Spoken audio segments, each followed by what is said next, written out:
Should you combine your finances after marriage? Should you be opening joint accounts and spending money jointly? The answer is not straightforward. With a lot of modern families, the age old tradition of thinking as a single unit and combining all assets and finances has gone. For day to day expenses, it is very easy to keep separate track of who's spending how much on which household expense and then adjust it with the spouse. And this also keeps finances clean and separate in the event of discord or an eventual divorce. Things get a bit more complicated when it comes to buying a house because a house is a big ticket investment, and typically couples combine their resources to buy a house. Now, the problem is that a house is an indivisible asset. So, if there is a divorce 5-10 years down the line, then it's not like one of the um, married partners can just sell his or her stake and get out of the house. The house has to be sold as one unit and jointly.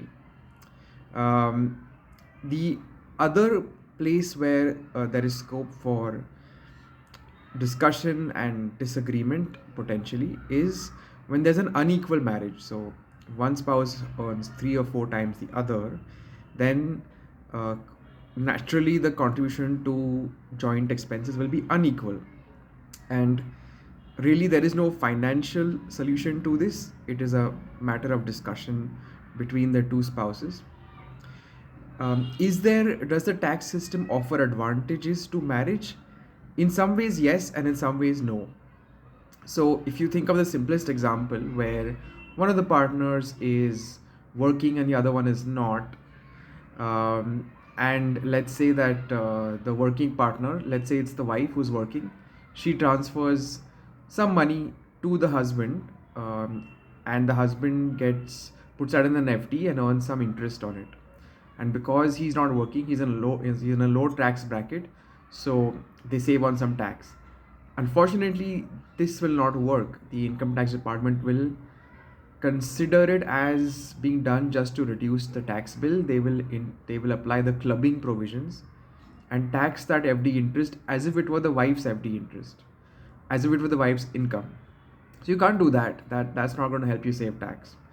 But there are some small indirect ways or benefits. For example, if you are buying the house in the woman's name, then there is a lower rate of stamp duty. Usually it's a percent less for women. So instead of 6% for men, it would be 5% for women. Um, or for example, both the spouses have taken home loans, they get two separate home loan deductions. So they both get their ATC, they both get their 24B, which applies on home loan interest in proportion to their ownership of the house, of course. Um, Apart from that, in case of capital gains, both spouses get their own separate capital gains deductions.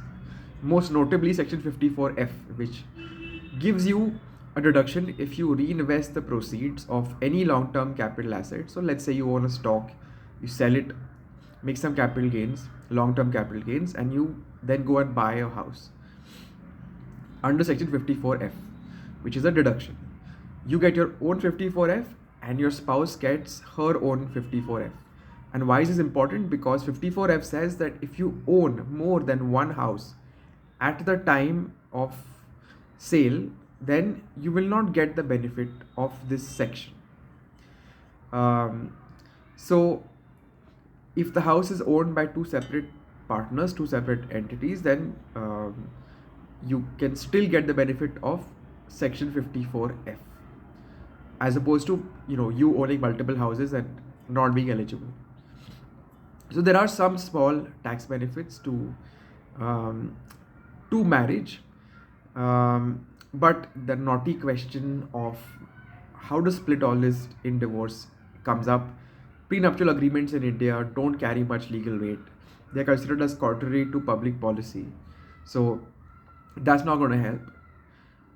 The only solution really is to have a mature discussion with your spouse when things are good, and just mutually agree on some rules as to how you would split jointly owned assets like the house in case there is a divorce. Thank you.